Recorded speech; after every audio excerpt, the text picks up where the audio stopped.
No, yo conozco un poco Vale. Gracias.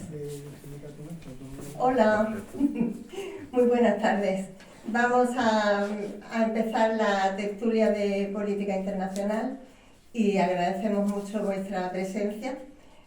Voy a iniciarlo con un breve repaso a la actualidad, porque el mundo está en un puro conflicto. Si miramos África, Malí, Burkina Faso, Níger, Sudán, Somalia, Etiopía, República Democrática del Congo, Nigeria, todos están con problemas conflictivos. Todo ello mientras la presidenta de la Comisión de la Unión Europea, la señora von der Leyen, utiliza al títere Zelensky preparando una guerra contra Rusia. Está muy interesada en meternos en una guerra contra Rusia. Es lo que parece que ahora interesa a toda costa, una guerra. Ha invitado además a al-Golani, responsable de asesinar a miles de cristianos en Siria, a una visita con gastos pagados a la Unión Europea. En esta línea, Pedro Sánchez va a disponer de 17.000 millones de euros para gastos de defensa y nos aconsejan, dentro de la política del miedo, tener en nuestras casas un kit de emergencia con provisiones básicas, con agua, con leche, con lo básico. Parece que está el mundo enloquecido. Por otra parte, el Banco de Calviño moviliza 1.000 millones de euros para Ucrania, mientras la Unión Europea incauta a Rusia todas sus cuentas bancarias. 210.000 millones de dólares le han robado a Rusia. Luego dicen que Rusia quiere meterse en una guerra, pero en fin, bueno, parece todo una locura. Le dejo la palabra a José Antonio Barros. Buenas tardes. La verdad es que es un poco complicado presentarse ante un grupo de personas, hombres y mujeres, que tienen la esperanza de, a lo mejor, al venir a escucharnos, o de que lo que decimos les sirva para contrastar las ideas de unos y de otros, para poder tener una idea más o menos aproximada a lo que realmente está sucediendo, o sencillamente vienen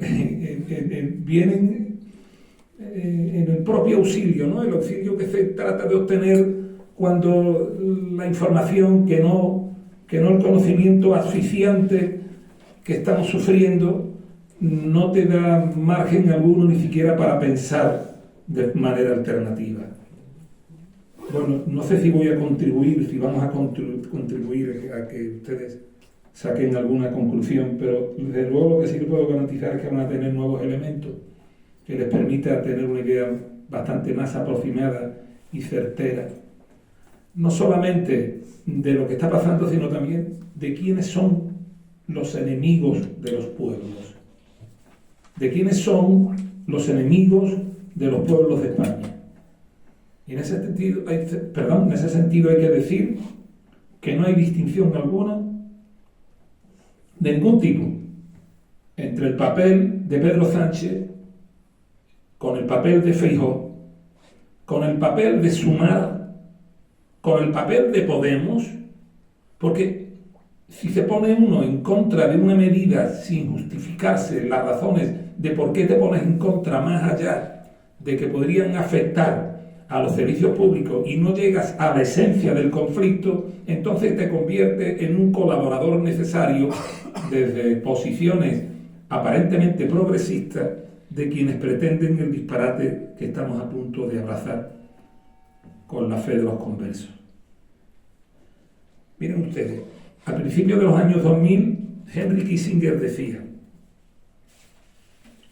el objetivo final de las élites globales es imponer el nuevo orden, ya sea mediante la manipulación ideológica o mediante la catástrofe. Se trata de remodelar el mundo a través de las crisis o del caos. Y todo como justificación para alcanzar el control totalitario al servicio de las élites disfrazada o disfrazado de progreso.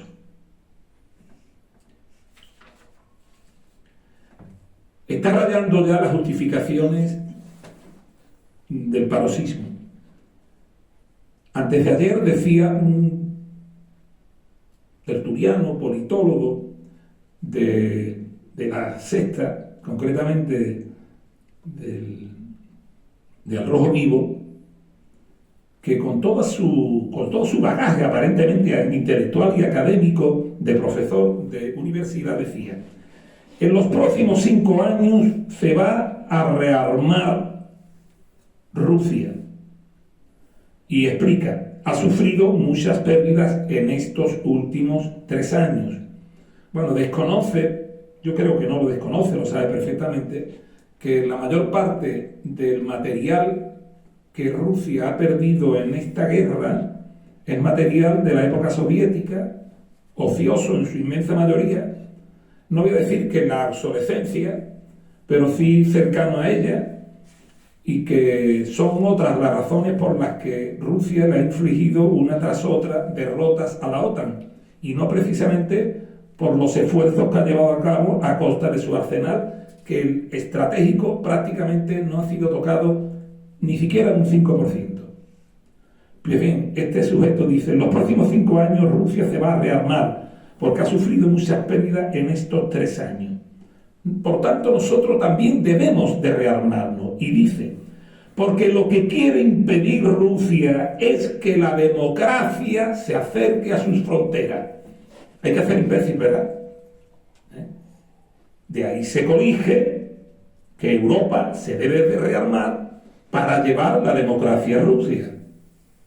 Eso lo dijo antes de ayer un tertuliano. Bien. Otra de las perlas, estas son perlas que sirvan de alguna manera para tratar de definir la arquitectura argumental e ideológica de estos indeseables. Dentro de 10 años tendremos los medios para matar 80 millones de rusos, lo que, extrapolando el número de rusos que actualmente y rusas viven en Rusia, estaremos hablando de aproximadamente el 40% de la población total. Repito, dentro de 10 años tendremos la capacidad y los medios para matar 80 millones de rusos.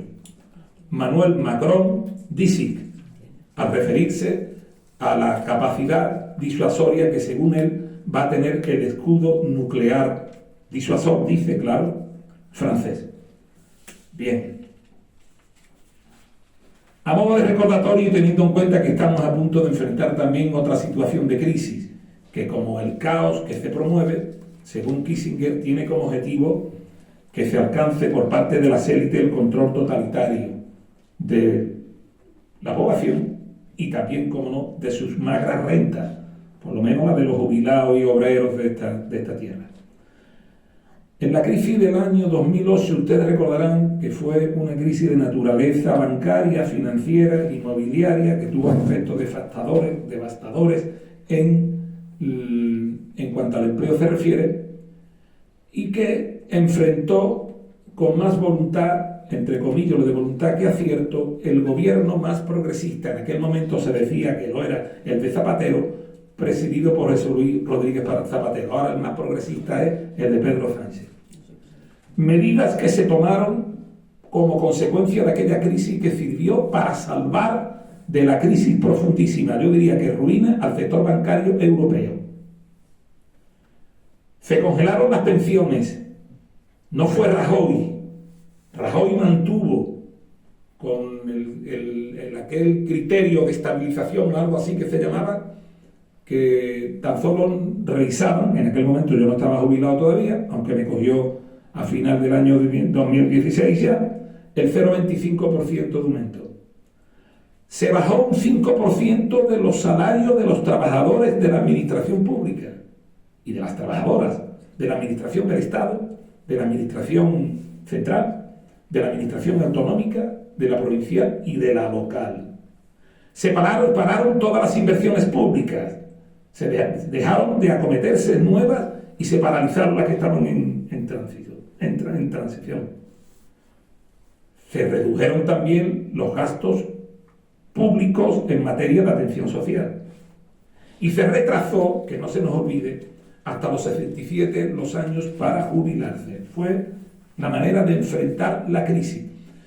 Cuando supuestamente se salió de la crisis y se recuperó el Producto Interno Bruto, que no la renta media, el Producto Interno Bruto del año 2008 allá por el año 2017, la transferencia de rentas del trabajo, las rentas del capital, estuvieron por encima de casi el 10%.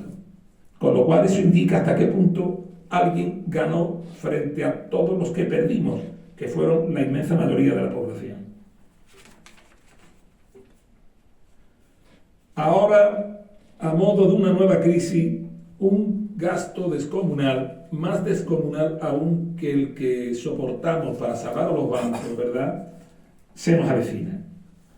800.000 millones de euros, de los cuales 150.000 millones, como ya sabrán, es un préstamo que va a hacer, el tipo de interés está todavía por ver, todavía no ha hablado la señora Lagarde cuál va a hacer, 150.000 en forma de préstamo y 650.000 que habrá que aportar desde los presupuestos de cada uno de los países que formamos la Unión Europea. Algunos datos.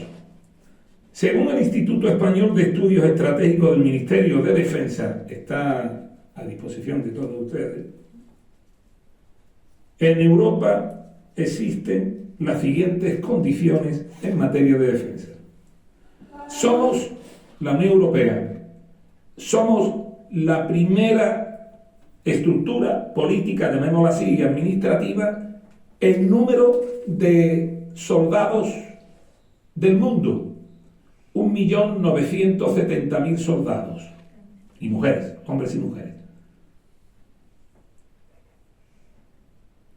Somos los segundos en potencia aérea detrás de Estados Unidos. Somos los primeros, sumados todos, me refiero a todos los países, en tanques, blindados, submarinos, fragatas. La pregunta es, ¿rearmarse para qué? ¿Y contra quién? Yo doy una idea al señor al señor Pedro Sánchez. Rearmémonos para defendernos de Estados Unidos, que quiere invadir Dinamarca, una parte de Dinamarca, Groenlandia. ¿Por qué no nos rearmamos contra los Estados Unidos? ¿Por qué no nos rearmamos contra los Estados Unidos, que con la inestimable ayuda de un secretario general del Partido Socialista Obrero Español, Javier Solana, y a través de la estructura que es dependiente absolutamente de los yanquis, llamada OTAN, bombardea Europa, concretamente Yugoslavia? Recientemente se cumplieron 26 años de aquel desmán. Bien. ¿Rearmarse contra quién y para qué? Algo que se niega de nuevo, la inexistencia del incumplimiento del compromiso de no acercar la frontera de la OTAN a Rusia. Pongo aquí que hay que insistir en lo contrario. Supuestamente la razón por la que se tiene que rearmar Europa es porque detrás de Ucrania viene la invasión de Europa. Algunos datos que, no por reiterados, pierde su condición de necesario. Tiene casi 17 millones de kilómetros cuadrados Rusia. Tiene frontera a 14 países. Algunas fronteras de una gran complejidad y dificultad para su defensa. Y 22.000 kilómetros de frontera en línea. Frente a, por ejemplo, los Estados Unidos, que en realidad es una isla. Los Estados Unidos tiene frontera por el norte con Canadá, que es, digamos, un apéndice, país con 40 y tantos millones de habitantes y con 11 o 12 millones de kilómetros cuadrados, pero sin mayor incidencia en la política internacional, como no sea en calidad de lacayo de los propios Estados Unidos.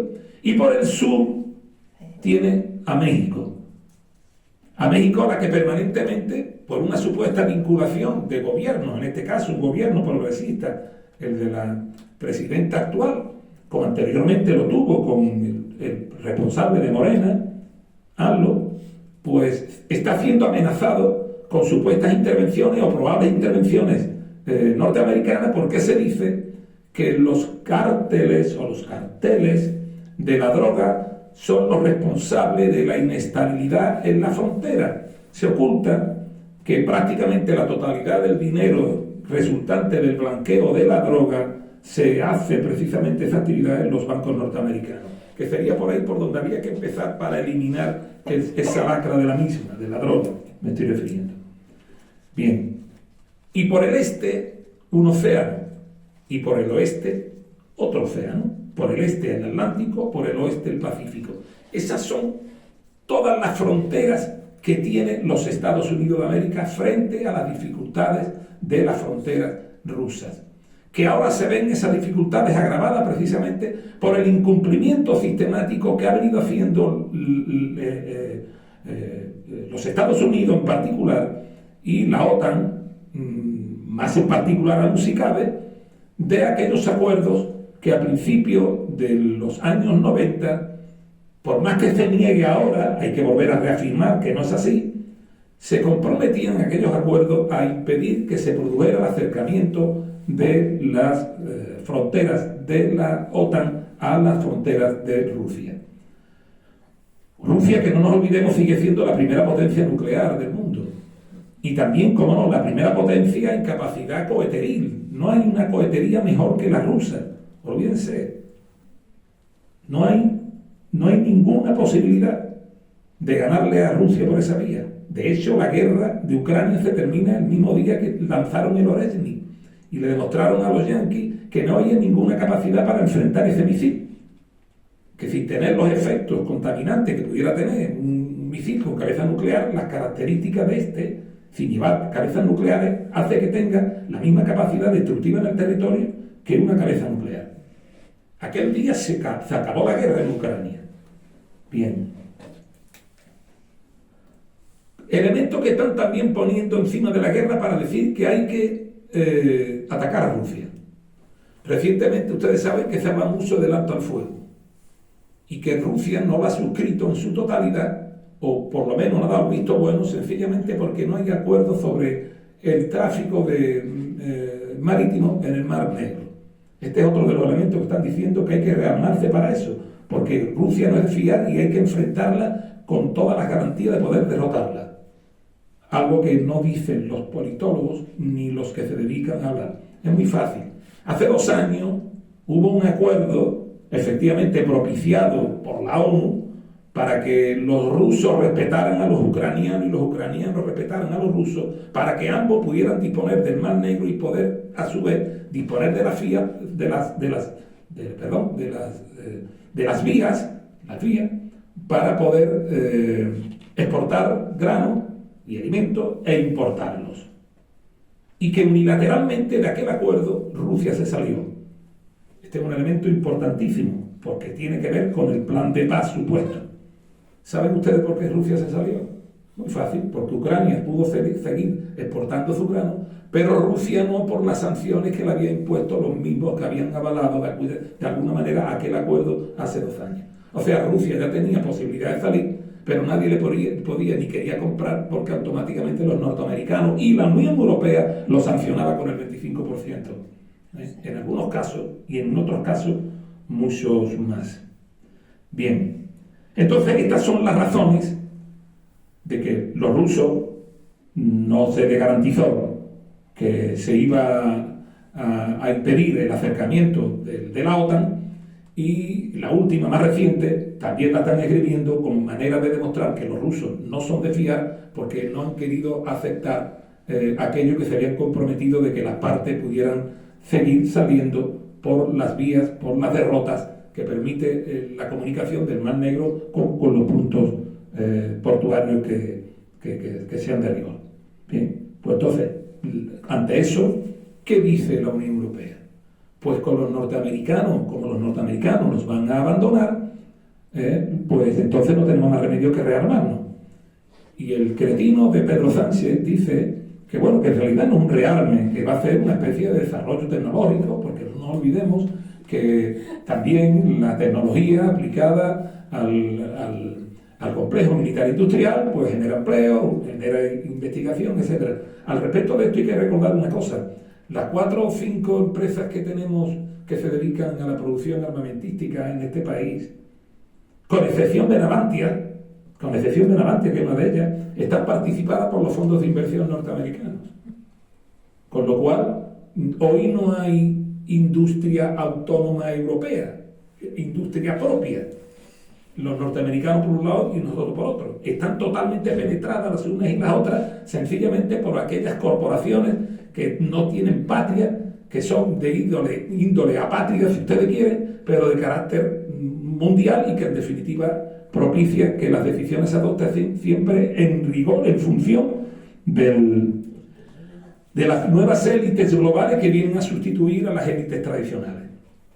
Bueno, entonces, por cierto, Navantia no está participada en ningún fondo industrial, ningún fondo de inversión, pero obviamente, aunque no esté participada de ningún fondo de inversión norteamericano, el gobierno del que depende, que es el gobierno de este país, sí que está participado de las decisiones que se adoptan en Washington y en Bruselas, o sea que hay de autonomía en absoluto. Por cierto, uno de los más significados propietarios de una de las más significadas industrias armamentistas españolas es socio a su vez o dueño del grupo Prisa y por tanto del país. ¿Me cogen? Lo digo porque si hay un periódico que se signifique en defender la necesidad de que contribuyamos al esfuerzo colectivo aportando nuestras magras rentas para crear un escenario donde Europa pueda defenderse por sí misma sin necesidad de los yanquis, es precisamente el diario El País. Bien, vamos a ver. Sobre el 5% y el PIB, del PIB anual y los 800.000 millones, luego me gustaría poder hacer alguna consideración, porque permítame que les diga que yo aún no tengo claro qué es lo que está pasando aquí, porque nada claro han dicho hasta ahora. Pero supongamos que sea un gasto en defensa del 5% del Producto Interno Bruto, que a eso es a lo que tendemos, pero también se habla de que a partir del año 2030 la cosa puede situarse en 3 billones, además de los 800.000 millones de euros, que supone en España, que supondría en España que el 5% del Producto Interno Bruto se dedicara a la defensa. Bueno, España ahora mismo estamos cerca del 2%, por tanto, si vamos al 5%, hay una diferencia del 3%. Ese 3% significa lo siguiente.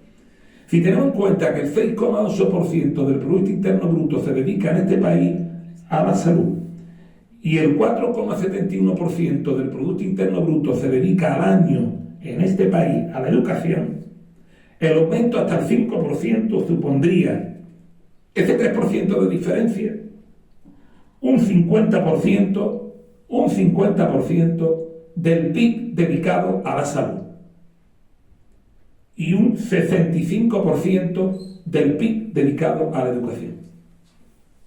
Quiere decir que si esa equivalencia respecto de los gastos, tanto de salud como de educación, se mantienen con la actual fiscalidad, con los actuales ingresos del Estado, o se reduce los gastos en educación en un 50% y en los de salud en un 65%, o habrá que cerrar hospitales, privatizar el sistema de salud y privatizar el sistema educativo. Esto es así.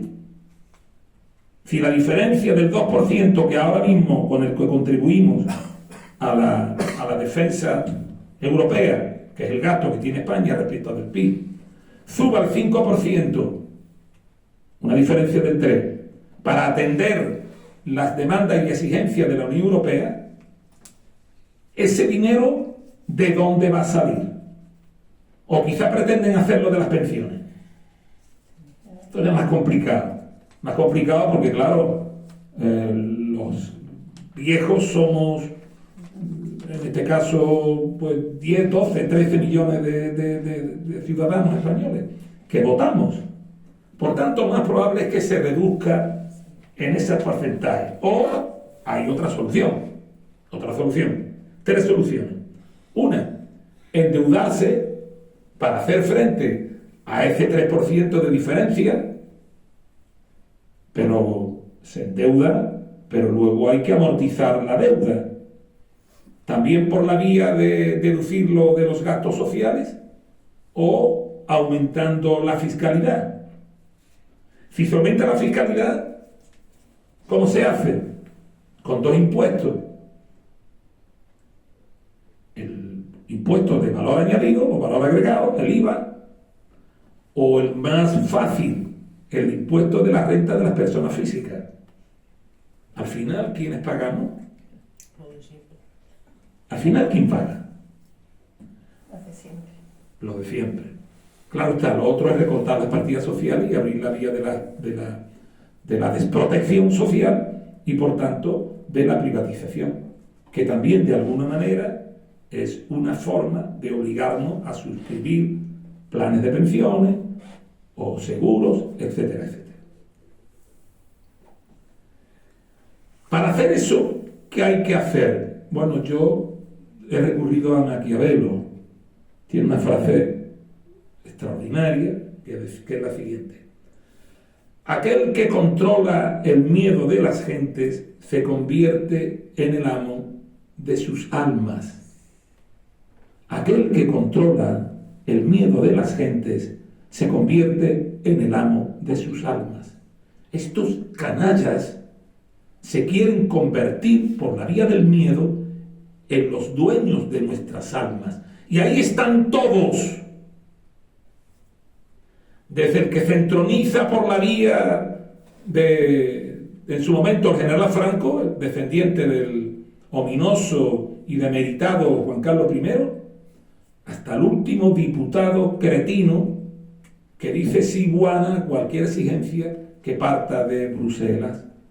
Por cierto, teniendo en cuenta que somos un objetivo militar en caso de una conflagración a nivel europeo o mundial, me refiero a la provincia de Cádiz, concretamente a la base naval de Rota, ¿qué dicen al respecto de todos estos datos nuestros silentes diputados y diputadas de la provincia de Cádiz? Yo quisiera oírlos. Bien. Para controlar el miedo de la gente, o para controlar la gente a través del miedo, lo que hay que hacer para generarle el miedo es crearle los enemigos falsos. Voy a explicar algunos de los enemigos falsos que se han ido creando para para generar el miedo y controlar nuestra mente. Irak y el terrorismo. Les aseguro que hay armas de destrucción masiva. Irak y el terrorismo. Después de aquella infamante e infame frase del no menos infamante e infame Aznar, hay más de 1 millón de muertos en Irak y centenares de miles de desplazados y de hambrientos. Yugoslavia y la limpieza étnica, que fue el argumento que se dio para bombardear uno de los países más estables, y sangramos por esa herida aquellos que la conocimos diariamente. Libia y la tiranía de Gaddafi también eran los miedos a los que Gaddafi podía someter fundamentalmente a los sureños de aquí de España. Siria y sus cárceles, las cárceles sirias, Rusia y los afanes expansionistas, volvemos a lo mismo: 17 millones de kilómetros cuadrados, 8 usos horarios, multitud de recursos ingentes, 150 millones de habitantes. China y su afán de dominio absoluto. mientras que estos cretinos siguen invocando la necesidad de armarnos frente a Rusia, China sigue siendo crecientemente la primera potencia mundial en todos aquellos avances que se están dando ahora mismo en la ciencia, la técnica, etc. Hoy he oído a Chico Becerra, ¿no? Se llama así ese economista, Niño Becerra, que han inventado un sistema para recargar los coches eléctricos en 5 minutos, con una capacidad luego para mantenerse con combustible, digamos así, de 400 kilómetros. Nadie recorre más de 400 kilómetros sin parar. O sea, mientras unos hacen una cosa, otros hacen otra. Y el COVID, queridos amigos, el COVID y los contratos que vinieron después del COVID y los que han seguido llegando, hablando de miedos y de enemigos, ¿es acaso Rusia nuestro enemigo? Ridícula ministra de Defensa. A ver, argumente usted, cotorrita Margarita, ¿en qué basa usted semejante aseveración? ¿Lo es Rusia nuestro enemigo, presidente Sánchez? ¿O acaso habrá que preguntarle al demeritado emérito Juan Carlos I quién es nuestro enemigo geoestratégico, como a renglón seguido voy a demostrar? Que está a muy pocas millas de nuestras fronteras. Obviamente me estoy refiriendo a nuestro vecino y enemigo geoestratégico, el Reino de Marruecos. Algunos detalles a considerar del Reino de Marruecos. Voy acabando, perdón. Nosotros tenemos 125.000 soldados. 125.000 soldados, hombres y mujeres en el ejército, y 15.000 reservistas. Los marroquíes tienen 200.000 soldados y 150.000 reservistas. Por cierto, en este último año pasado se ha multiplicado por 13 las ventas en armamentos que el complejo militar industrial español le ha hecho al Reino de Marruecos, entre otras cosas para matar antiguos paisanos nuestros y compatriotas nuestros, los saharauis. Pero claro, la pela es la pela. ¿De qué puede servir que nos sigamos quejando de lo que está pasando en Marruecos si al final lo que interesa es el dinero?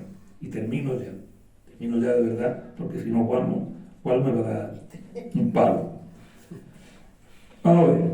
Estados Unidos, gastos en defensa 824.000 euros, millones de euros. Rusia 140.000. Europa, sin contar ni Noruega ni el Reino Unido, que no están, 326.000. ¿Para qué endeudarnos más? Si resulta que Rusia con 140.000 hace bastante más y tiene un mucho menor coste. ¿O será que se lo están llevando calentito? ¿Qué es lo que está pasando? Bien.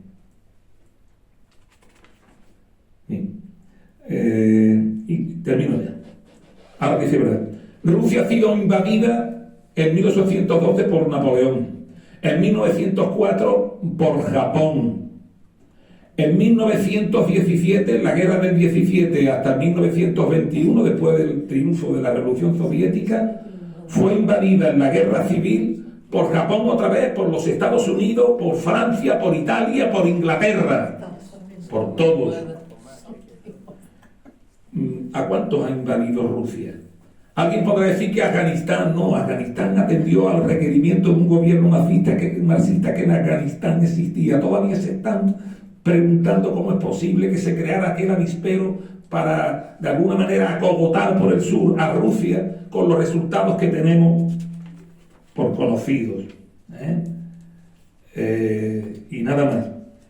Solo me gustaría decir que Rusia ha venido insistentemente diciendo que quiere formar parte de la arquitectura de seguridad de Europa y únicamente ha obtenido desprecio.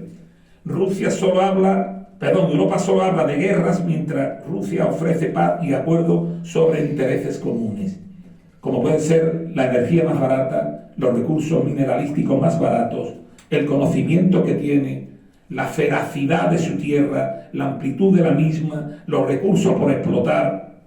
Frente a eso, lo que se genera también en este país, incertidumbre, engaño, roba a las clases populares en definitiva, y cebar el complejo militar industrial español, como he dicho anteriormente, con excepción de Navantia, todo está penetrado por el complejo, por los fondos de inversiones y el propio complejo militar industrial norteamericano. Disculpen ustedes la prolijidad de los datos, pero es que me ha costado trabajo saber de qué podía hablar después de la gran cantidad de información y de opiniones que nos están dando, casi todas ellas falsas, como he tratado de demostrar. Muchísimas gracias.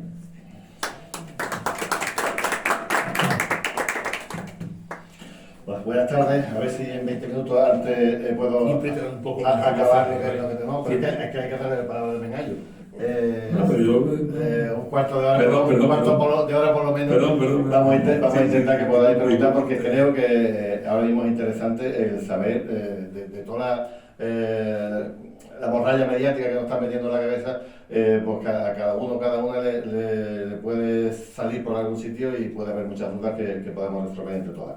A ver, mi idea un poco era hablar de cómo está el tema palestino, lo haré también, pero que sí no quería dejar pasar tampoco lo que está pasando en este momento en Europa, ¿no? Porque parece que por una vez la geopolítica se ha metido de lleno en nuestras casas, en nuestra vivienda, en el imaginario colectivo. Ayer mismo me llamó mi madre diciendo que se había empezado a comprar ya botes de agua, linternas y digo, joder, pero te vas a creer todo esto puede servir para algo. Imaginaros si nos metemos en una guerra con Rusia.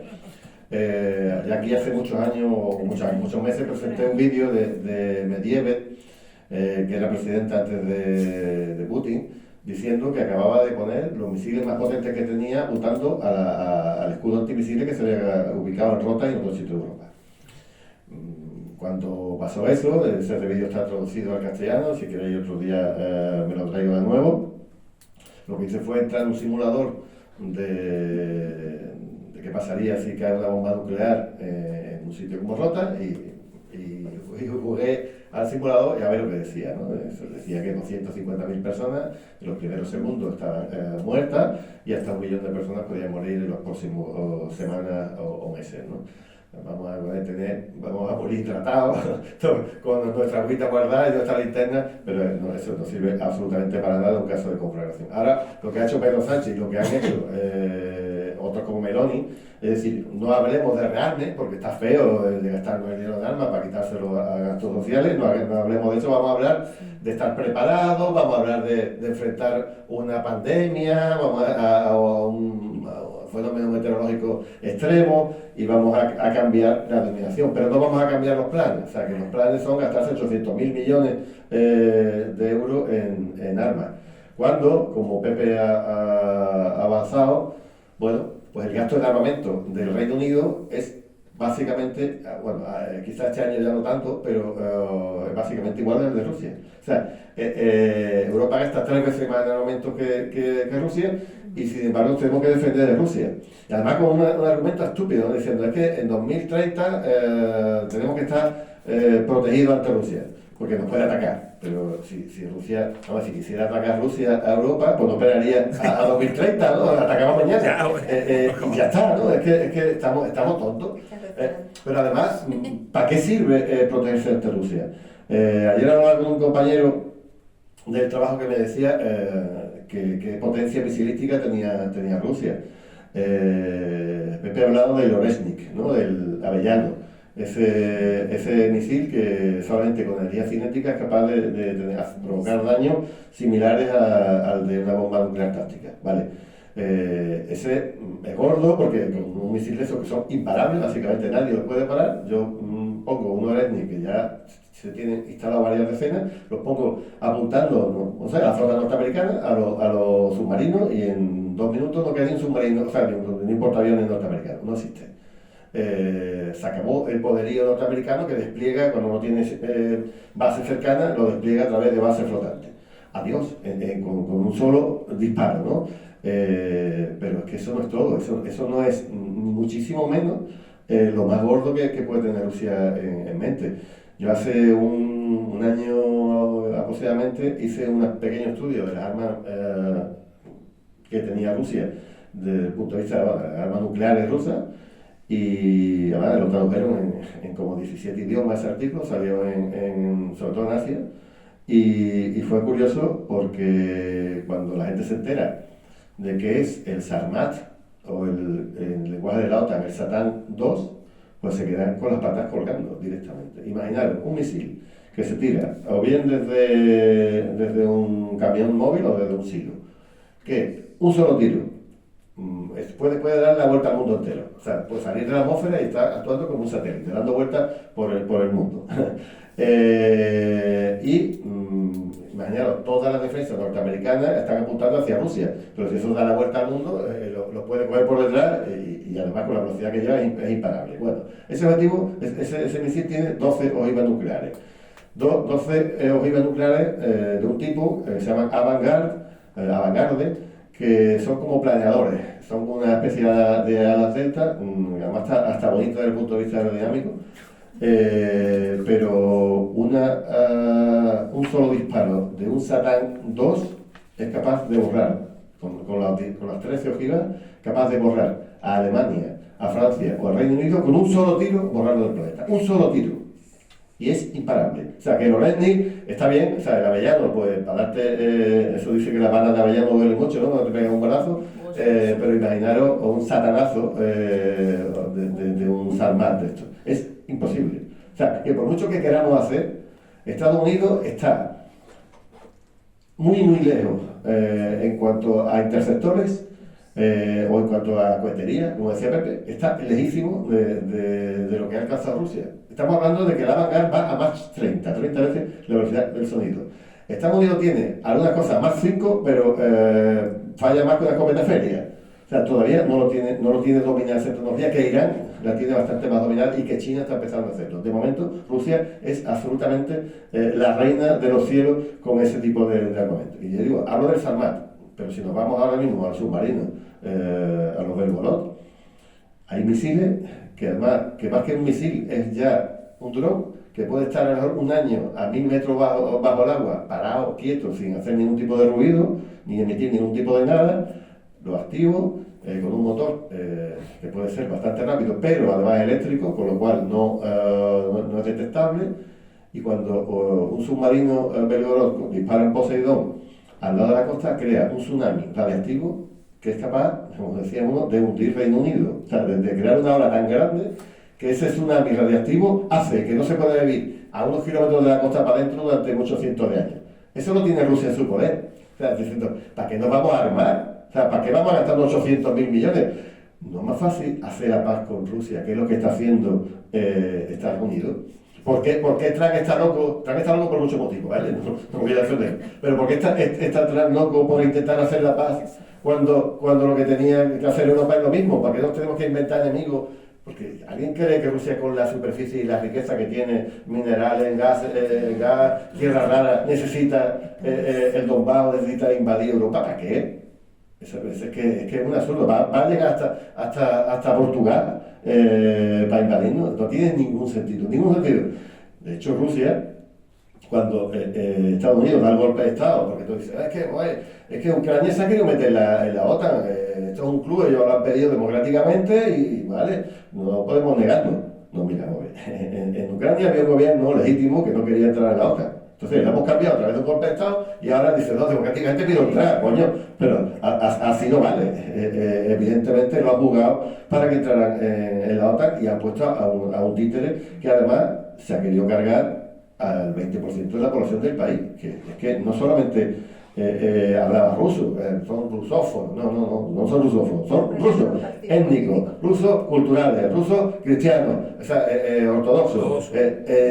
Desde el punto de vista cultural, desde el punto de vista todo, era ruso. Y además, de esos 8 millones que había de rusos antes de empezar la guerra, pues más de 2 millones tenían pasaporte ruso, doble pasaporte ruso y ucraniano, porque Ucrania no lo sentía como país y ellos siempre han sido rusos. Entonces yo hago una ley de minoría étnica y resulta que ni siquiera parece que la ciudadanía se le puede otorgar a nadie que sea ruso, cuando Zelensky no sabía ni hablar ucraniano, Zelensky hablaba ruso. porque era de esa ascendencia. Entonces, se nos ha ido la olla de una manera que parece que es imposible firmar la paz con Rusia, porque, ha habido 5 regiones que se han manifestado democráticamente en un referéndum, que si hace falta se repite, que no hay ningún problema. Así es que ese referéndum ya se hizo en los 80 y tanto, en los 90, y la gente votó masivamente en Ucrania que quería pertenecer a la Federación Rusa. Primero, que no se disolviera la URSS, y votaron que querían seguir en la URSS. Luego votaron que querían estar dentro de la Federación Rusa. Y luego en Crimea se hizo otro referéndum con otro 90% diciendo que no, que nosotros queremos seguir siendo rusos, porque somos rusos y siempre lo hemos sido. Entonces, ¿a qué viene ahora a decir que la rayita que alguien se inventó con el borracho de Yeltsin o con el borracho de qué, eso es inamovible en Europa? Porque es que Rusia ha invadido un país y además, como dicen, de manera no provocada, ¿no? Como están diciendo, que el mantra que le dicen que tienen que comentar a los periodistas cuando hablan de estas cosas, ¿no? Cuando hasta el Papa Santo de Roma llegó a decir que los ladridos de la OTAN en la frontera de Ucrania han sido los que han motivado la guerra. La presentadora esta vasca de televisión española, Silvia Chaurrondo, yo no sabía de dónde venían. Ahora sí indagué un poco quién era y me cuadra un poco, porque su marido es un experto en geopolítica, es de Oriente Medio, y esta mujer sabe bastante lo que dice.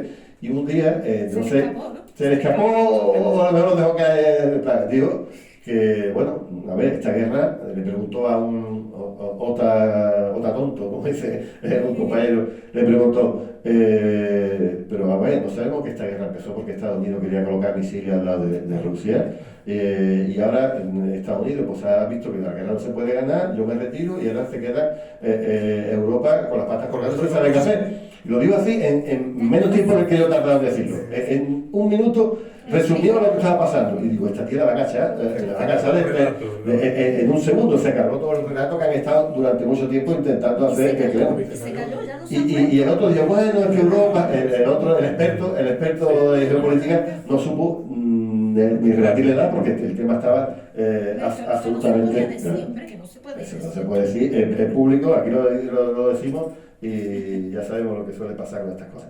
Mira, una cosa que ha dicho Pepe, que el ejército, las armas rusas no han sido muy tocadas durante la guerra con Ucrania. Rusia sabía, desde el minuto 1, que esto podía acabar con una guerra total. Y entonces Rusia, ¿qué es lo que ha hecho? Ha empezado a pedir voluntarios para aumentar el ejército en muchos cientos de miles de personas. Las levas voluntarias han sido brutales. Ha habido gente que se ha tenido que quedar fuera porque no lo han podido asumir. Y lo que han intentado, incluso ahora, cuando la invasión de Kursk, que es una provincia ucraniana por parte rusa por parte de Ucrania, ha pedido ayuda, en este caso a Corea del Norte, y lo que han logrado ha sido pues no tocar el ejército ruso que defiende la frontera del país más grande del mundo. O sea, lo dijo un militar de Estados Unidos diciendo la guerra de Rusia no ha afectado ni al 10% de la capacidad del ejército ruso, ni al 10%. Evidentemente, pues sí, ha habido que acelerar la producción de tanques, etcétera, pero igual que Ucrania, lo primero que hizo fue Ucrania ha tenido 3 ejércitos, ¿no? El primer ejército era un ejército montado con sus propios materiales, que eran todos soviéticos, que ha luchado contra los materiales soviéticos, que Rusia lo sacó, lo que tenía ahí en los stocks viejos. Y esa fue la primera fase de la guerra. La segunda fase de la guerra son tropas y armas ucranianas, pero los países del este, fundamentalmente, que tenían armas soviéticas, las donaron, entre comillas, porque después iban a comprar armas norteamericanas, y Estados Unidos iba a ganar dinero con eso, se les donó a Ucrania. Y el tercer ejército, que es el que está ahora, que está siendo derrotado en estos días, porque los avances son de 20, 30, 50 kilómetros diarios, es un ejército formado íntegramente por la OTAN, porque ya no les queda absolutamente nada. Bueno, pues sí, al principio se criticaba a Rusia que tenía armas muy viejas, lo que ha hecho ha sido eliminar el estocaje, y a partir de ahora pues se está enfrentando con armas de la OTAN, que además, curiosamente, se están dando cuenta muchos militares, ya no digo militares rusos ni mucho menos, diciendo que las armas norteamericanas están preparadas para ser vendidas y para ser especuladas con ellas, pero las armas rusas están preparadas para funcionar. Un tanque ahora llega a la Rasputitsa ucraniana, a ese barro, ese fango que se monta, y se hunde, y no puede andar. Y ahí le pega el leñazo. Además, para que ese tanque funcione, tiene que llevar un camión con nafta de aviación, una legión de gente limpiando el tanque cada día. Y tú, un tanque ruso, pues ni tiene la mitad de mantenimiento y es mucho más funcional en guerra, ¿no?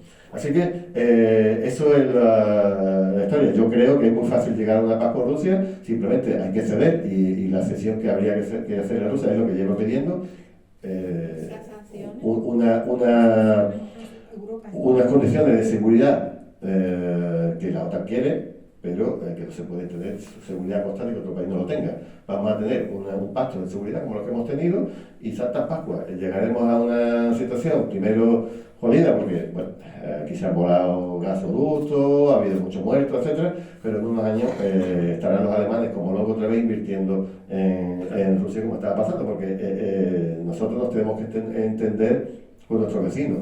El gas que viene de Estados Unidos lo pagamos 3 veces más caro, o hasta 4, o hasta 5 veces en algunas ocasiones, que los Estados Unidos, que Estados Unidos, que es nuestro amigo, nos está vendiendo a un precio 5 veces más grande que los rusos. Y de pronto la locomotora europea, que funcionaba gracias a los hidrocarburos rusos, pues está parada, está gripada y está en recesión. Y es que Europa va a entrar en una recesión.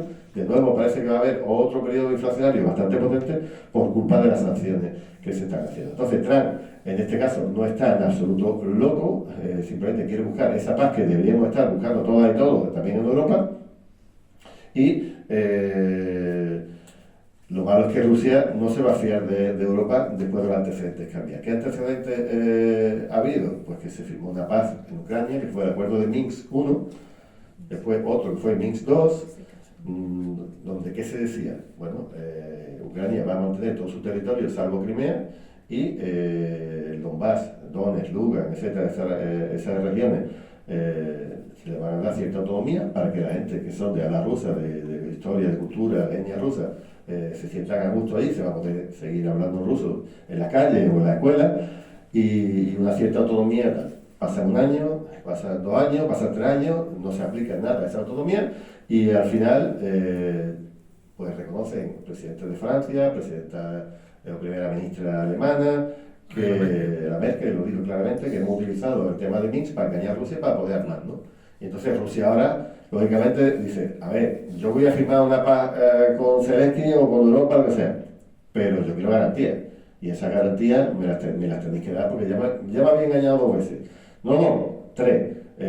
La tercera, a los mes y pico de empezar la guerra, se reúnen en Estambul y llegan a un acuerdo de paz, que ya se hubiera parado la guerra. ¿Y qué es lo que hace Zelensky? Pues al negociador que mandó Ucrania para allí le voló la cabeza, le pegó un tiro en la nuca y lo mataron. Esas cosas no se cuentan, pero las podéis buscar en cualquier sitio, porque a ese hombre lo asesinaron de un tiro en la cabeza porque no le gustó cómo negoció. Y los acuerdos estaban prácticamente terminados, están redactados, están en internet colgados, con algunos tachones todavía, con la aclaración de uno y otro, pero el acuerdo estaba ya peregueñado, estaba listo. Y entonces llegó, en este caso Johnson, de Reino Unido, dijo, no, tú sigue, pasa de firmar, seguimos en guerra y yo os voy a proporcionar armamento. Por eso ahora Reino Unido son los que están en estos momentos atizando, como sea la guerra, que son los que más quieren que no se firme ningún tipo de acuerdo de paz. Bueno, ya lo comentó Pepe, esto es un juego suma cero, si hay más dinero para armas y menos dinero para otras cosas. No, tú no puedes decir, no, como vamos a crecer más y vamos a recaudar más dinero con el IVA, no sé qué, no sé cuánto, pues entonces no tocamos los gastos sociales, los vamos a mantener y vamos a crecer por otro lado. Eso es mentira. Eso es mentira porque los gastos sociales también aumentan, la población va envejeciendo, habéis visto lo que ha pasado con FACE, con las mutuas del Estado, que pide más dinero porque la población necesita más asistencia médica. Entonces, eso tiene que ir creciendo parejo a la población. Si tú no dices, yo no voy a dejar de invertir más aquí y voy a invertir más en armas, al fin y al cabo, con esas necesidades, aumento de necesidades, pues al final lo que está es cargándote la calidad de la sanidad, la calidad de la educación, de la cultura, etcétera, ¿no? Las políticas distributivas que tiene el Estado. En fin, 2 cosas muy rápidas, en 5 minutos, para daros un poco de tiempo para hablar. Palestina, ¿qué está pasando en Palestina? lo hemos avisado muchas veces, igual que Trump podía acercar un poco la paz a Europa, en Palestina por ser todo lo contrario. Y me temo que en América Latina va a ser absolutamente lo contrario. O sea que Trump la va a liar en Oriente Medio y la va a liar en nuestra América. Después de muchos intentos se vuelve a un acuerdo de paz con Hamás en 3 fases. La primera fase acaba prácticamente a principios de este mes y había que empezar, o sea, se liberan una serie de presos, básicamente presas y algunas personas mayores o algunos jóvenes que todavía podía quedar en manos de la resistencia. Se cambian pues a razón de 1 por 30, 1 por tal, y ahora pues estaba en la segunda fase en la que se iban a liberar fundamentalmente militares. Muchos de ellos están muertos porque los han matado con los bombardeos de Hamas, pero se habla de unos 56 personas ahora mismo en manos de la resistencia de Hamas. Y bueno, ¿a cambio de qué? Pues ahora mismo no se van a cambiar por 30, sino por 100, por 200 palestinos, de los decenas de miles, perdón, los muchos miles que hay, había más de 10.000, ahora hay menos, pero las cárceles del Estado sionista están llenas de presos palestinos y presas palestinas, muchos de ellos niños, muchos de ellos sin ni siquiera juicio, simplemente por detención administrativa eterna, y sí va a ser el canje. Pero además de ese canje, directamente Israel debía retirarse de la Franja de Gaza, de toda la Franja de Gaza. Y entonces pues, han dicho que no se retira, que quieren que lo liberen, pero a cambio de nada, a cambio de otros presos, pero cuando se acaben los presos por intercambiar o mata a todos, que es la historia que quieren hacer. ¿Por qué? Porque Bibi Netanyahu necesita la guerra, en el momento que no tenga guerra, está procesado por crímenes contra la humanidad, está procesado por corrupción en su propio país, está procesado por un montón de ilegalidades exactamente igual. Entonces, él necesita la guerra, en el momento que haya paz, acabará en la cárcel en su propio país o en alguna cárcel, ojalá, por crímenes contra la humanidad. Rusia. En Rusia mismo. Y bueno, ¿de dónde no se quiere retirar el Estado sionista? Pues de la frontera de Gaza con Egipto, el corredor de Filadelfia que se llama. Entonces dice que eso lo quiero controlar yo, que de facto lo controlaba ya Israel, porque estaba allí la Unión Europea, etcétera, pero Israel estaba monitorizando, tenía cámaras, tenía todo controlado desde lejos, pero no, ahora quieren quedarse allí dentro para que no tengan ninguna frontera Gaza con nadie, o sea, para que sea una cárcel de verdad como lleva funcionando hacia el abierto la más grande del mundo.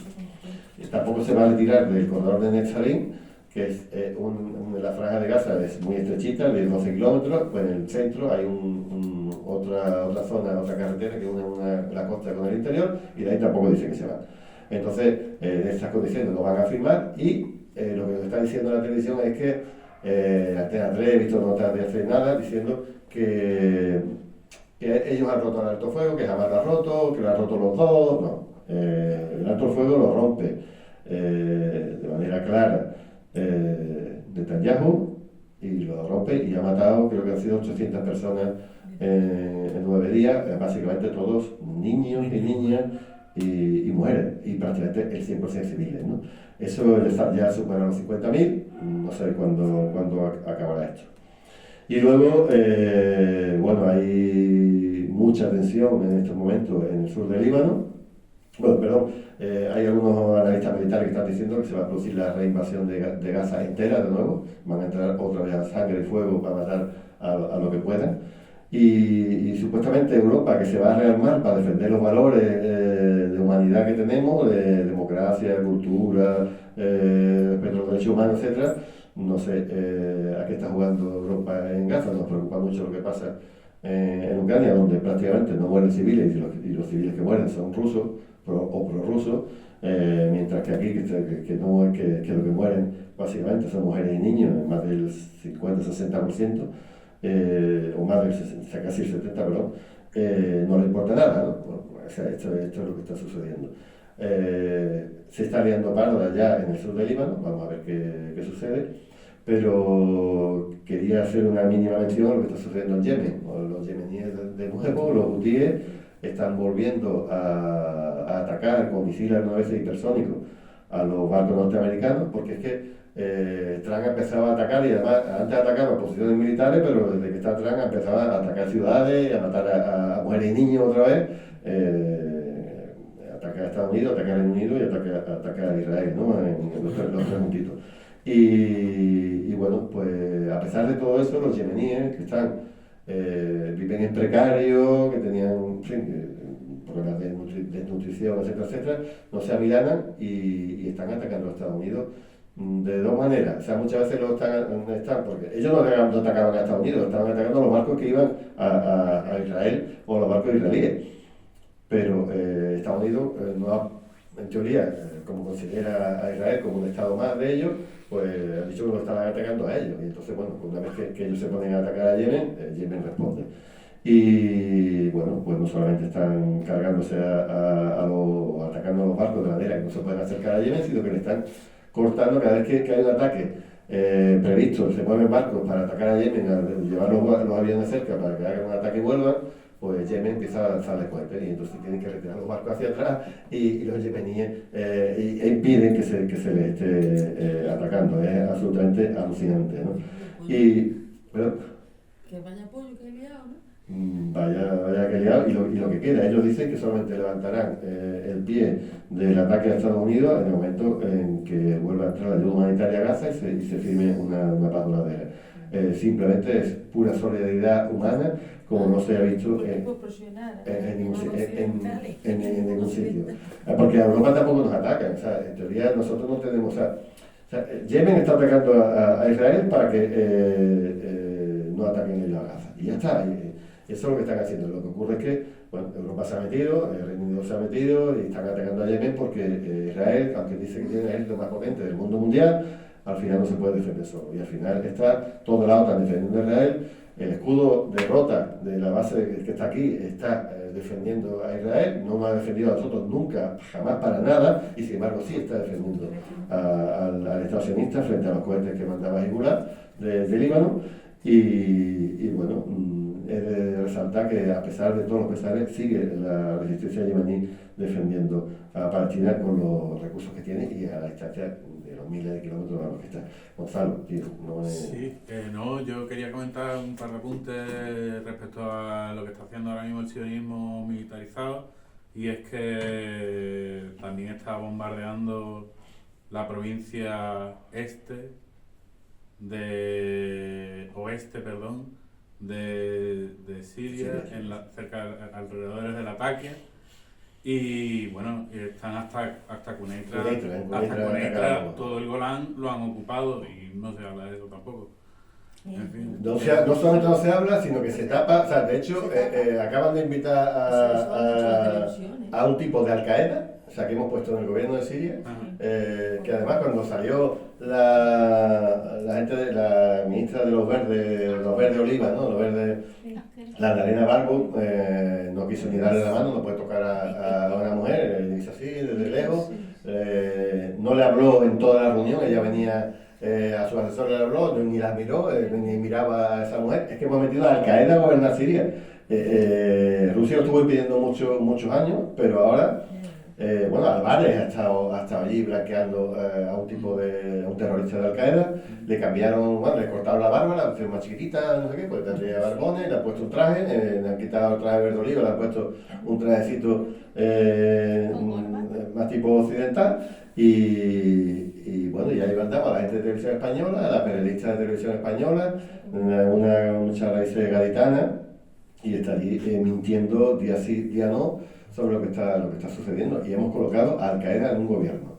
Esto no va a acabar bien de ninguna de las maneras. O sea, esto acabará con el terrorismo de las puertas de Europa, esto acabará, ya veremos, y tendremos que lamentar lo que estamos haciendo en este momento. Precisamente el líder el líder de los yemeníes, Ansarullah, ¿no? Dice, y lo dice a las claras, que esto es un proyecto del anglosionismo para el expansionismo del Estado de Israel, ¿no? Israel ya se ha expandido por Siria, ha ocupado un cacho de Siria enorme, en contra de la ONU. No se va a ir de ahí. Yo creo que dentro de unos años hará una ley para decir que lo que ha ocupado es suyo, y Santa Rita, y bueno, y no diremos nada, porque ya hemos convertido, igual que hicimos en Libia, que era el estado más próspero de toda África, lo hemos convertido en la nada, en un estado fallido, pues ahora mismo Siria es otro estado fallido. ¿Por qué? Porque por un lado están las zonas kurdas apoyadas por Estados Unidos, por el noreste. En el noroeste están los terroristas apoyados por Erdogan, por Turquía. En el sur está Israel y luego tenemos Al Qaeda gobernando una zona y ahora mismo están, es que esto se repite, están matando a miles de cristianos y a miles de alawitas, lo están matando impunemente. Cuando yo empecé a estudiar la guerra de Siria no había nadie que hablara de esto, salvo el portal de las misiones del Vaticano. Yo estuve durante mucho tiempo, fijarme, un ateo como yo, el portal de misiones del Vaticano todo el día buscando lo que estaba pasando. Era el único que decía algo. Y aquí han tenido que hablar todas las iglesias cristianas diciendo que lo que decía Televisión Española era mentira. Tengo ahí el tuit puesto, que era mentira, que no era una guerra, que no era... Están masacrando a niños, a mujeres, a poblaciones enteras, que lo que están haciendo, fijaros, en la base que Rusia tiene todavía, no sé si lo echarán, en la costa de Latakia, en Gemeinín y en Tartús, son dos bases que tienen, una naval y otra aérea. Se están refugiando allí miles de gente muertas de hambre, de miedo, heridos, etcétera, que nadie quiere ni ver, o sea, que están invisibilizados, porque entonces estaríamos diciendo que efectivamente hemos puesto a Al Qaeda en un gobierno. Una barbaridad que, ya digo, pasará factura. Esto nada es real. De todas maneras, la economía se impone a la larga. Todos los ricos judíos se han ido todos de Israel. En Israel prácticamente lo único que quedan ya son los piosos, sionistas. No, prácticamente la totalidad de la gente pudiente... No hay médicos. En Israel faltan miles de médicos. Se han ido.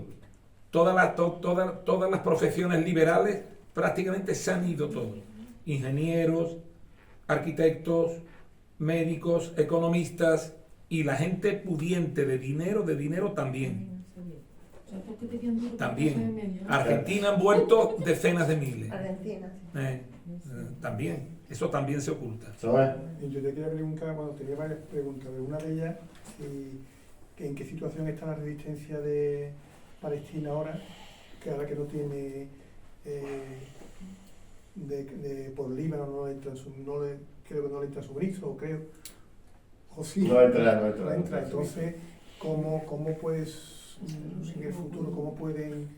A ver, yo estuve hablando con un compañero palestino del Frente Popular cuando empezó la guerra y decían que no, nadie se queda porque las incursiones de Israel normalmente duraban unas pocas semanas y decían que nadie se crea que ellos tienen para aguantar 3 meses, que tienen para aguantar 6 meses, que llevan ya un año, más de un año, y la resistencia sigue activa. Nadie sabe ni cómo, ni las ciudades subterráneas que hay, ciudades, entre comillas, ¿no? Esas cuevas que tienen ahí metidas y el armamento que deben estar produciendo ellos mismos de manera absolutamente artesana, pero siguen vivos y siguen controlando la franja. Ayer hubo manifestaciones que todos los medios de comunicación han dicho, la gente está harta de Hamas y está viendo que se vaya. No, las manifestaciones de ayer no eran para eso, las manifestaciones de ayer eran contra la reanudación de los ataques de Israel.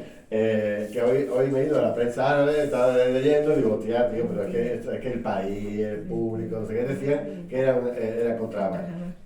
Falso, fake. Dos días seguidos en la cadena SER por la mañana, hablando sobre que la protesta del pueblo palestino contra Hamas. Es absurdo. Sí. Yo quería decir una cosa antes que la dejé para el final porque tampoco quería entrar en conflicto con mi amigo. A ver. No, es una cosa muy breve. Una cosa es el 5% del gasto respecto del Producto Interno Bruto y otra cosa son los 800.000 millones. Son dos cosas diferentes. Lo que pasa es que no se están atreviendo a decirlo. Los 800.000 millones para rearmar y para llegar al año 2030 supuestamente con capacidad para partirle la boca a los rusos, supuestamente. El 5% del Producto Interno Bruto es el gasto anual, continuado y acumulable. Son dos cosas diferentes. no es que automáticamente pasemos a gastarnos el 5% de nuestro Producto Interno Bruto de la Unión Europea con los 800.000. No, es que no tiene que ver. Son dos cosas diferentes. Lo que pasa es que todavía no se han atrevido a diseccionar los grandes números, porque es demasiado fuerte. Porque es demasiado fuerte. O sea, están engañando. Y todavía no hemos oído ningún parlamentario que levante la mano y diga: oiga, señora ministra de Defensa o señor Sánchez o señor Feijóo, que en esto van los dos de la manita, no nos olvidemos. Distíngame usted la diferencia entre el 5% del Producto Interno Bruto anual y los 800 del tirón y de inmediato para rearmar y rellenar los arsenales militares europeos. Mira, y perdona mi ignorancia, porque también yo estoy confusísima con los 800.000. No, eso es para rearmar, eso es. Eso, lo que exigió la OTAN, van esos 800. Bueno, eso es lo que resulta de la supuesta huida de la OTAN de Europa, porque los norteamericanos, bueno, no de la OTAN, sino de los norteamericanos, que deja a la OTAN sin recursos. La supuesta huida. Fijaros la jugada maestra de Donald Trump, y no puedo evitar contarla. Por un lado, me retiro de Ucrania. La factura de Ucrania la pagáis vosotros, con vuestro presupuesto. Ahora, 800.000 para armarlo, porque me da miedo que yo me vaya, y que vaya a gastar en armas norteamericanas. Con lo cual, la industria norteamericana, que estaba de capa caída, se reactiva por el tema militar, y nosotros nos comemos el marrón de estar financiando a Zelensky y a su corte militar, y por otro lado... ¿Pero Estados Unidos se retira de la OTAN o manda? No. De momento dice que puede mandar, no se va a retirar nunca porque es la manera de controlarlo. La OTAN está para otro lado, no está para otra cosa. Y nos usará para invadir a quien él quiera, ¿no? Bueno, a ver, lo que quiere Trump, básicamente, no es tonto. Puede ser un ladrón, puede ser un impresentable, no es tonto. Lo que quiere es intentar llegar a una paz con Rusia para tener las manos libres para atacar a China. Porque Rusia y China forman un tándem ahora mismo imparable desde el punto de vista militar y económico, y ya digo, si yo rompo esa amistad acercándome a uno, pues ya al otro lo dejo un poquito más desprotegido. Esa es la jugada, es decir, yo me quiero centrar en Asia y que Europa se coma los marrones, que yo mismo he creado, porque lo ha creado Estados Unidos, de esa guerra de la OTAN contra Rusia en Ucrania. Ucrania cuando los muertos, pero la guerra es una guerra de la OTAN de hace mucho. El complejo militar industrial europeo no tiene capacidad para producir armas que sustituya a los Estados Unidos la OTAN. Punto.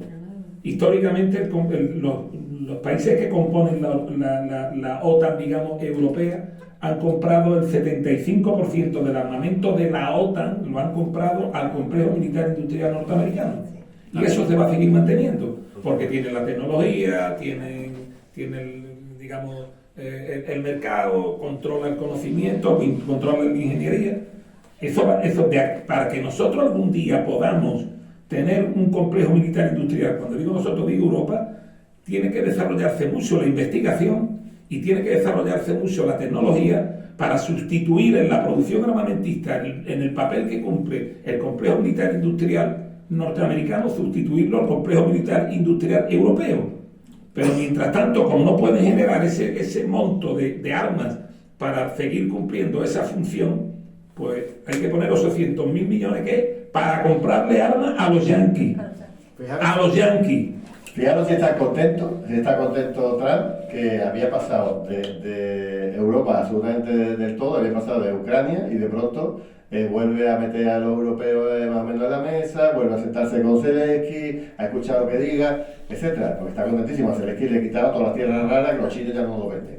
Y voy a sacar las minas, y todas esas minas las voy a explotar yo, que voy a quedar con el 50% como mínimo del dinero. Está contentísimo. Fijaros lo tonto que es.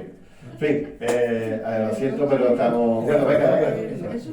No, yo quería preguntar el tema que tú dijiste antes de las élites globales que habían cambiado en Europa.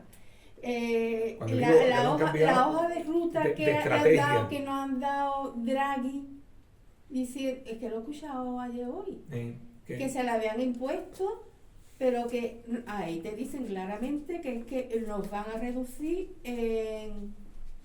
que van a invertir en armas, que van a invertir en el tema de seguridad, pero y en salud, Claro, claro, los fondos de inversiones que controlan a la farmacopea, a la farmacológica y a las grandes aseguradoras. Sí, que ya vamos, que nos olvidemos de la salud pública porque es que vamos a estar privatizados. Pero que te lo dicen así. Entonces, pero el tema es, a mí lo que me preocupa es cómo afrontamos el tema que la gente se entere, porque es que o vamos a las universidades, vamos a los institutos, vamos a la gente joven, porque es que nosotros aquí solos, hablando estamos muy bien, pero es que o hacemos algo, o es que vaya tela, me va a disculpar. A ver, ¿qué vamos a hacer, Gonzalo? No. Bueno, me va a disculpar. Hay que empezar a ponerle nombre y apellido a los culpables, y a señalarlos, y a enfrentarlos, y a llamarles por su nombre. ¿Me entiendes? Y los culpables están muy cerca de nosotros. Los culpables lo hemos oído más de una vez en San Juan de Dios. Cuando nos han tachado de terroristas algunos, o cuando nos han tachado de rusófilos, o cuando nos han dicho poco menos que comunistas frustrados. Ahí están los culpables. Los que pasan en la mano por lo alto del lomo, los complacientes. Ahí están los culpables. Esos son los culpables. O sea, la batalla hay que empezar a ganarla en el debate diario, en el día a día y en la calle. Y ya está. Pero que luchar contra los medios es muy complicado. No, por supuesto. Bueno, ya lo has visto. Uno de los grandes propietarios del complejo militar industrial español es el dueño del país. Ya está. Así de claro. El nombre lo tengo por ahí. Que simplemente comentaros a todos, ahora os reparto tabillas, que el domingo de la semana que viene, el domingo 6 de abril, hemos la plataforma Base Fuera Otan No, de la que formamos Juanlu, Juanlu, Barroso y yo. Vamos a organizar, hemos organizado la Marcha Rota, que va a ser la 37ª edición, y bueno, hay muchas más organizaciones que forman parte de esta plataforma andaluza Base Fuera Otan No, y que os esperamos allí a todos. Que mucha salud y a cuidarse y a seguir informando y a informar a las personas que tengáis cerca. Gracias. Por cierto,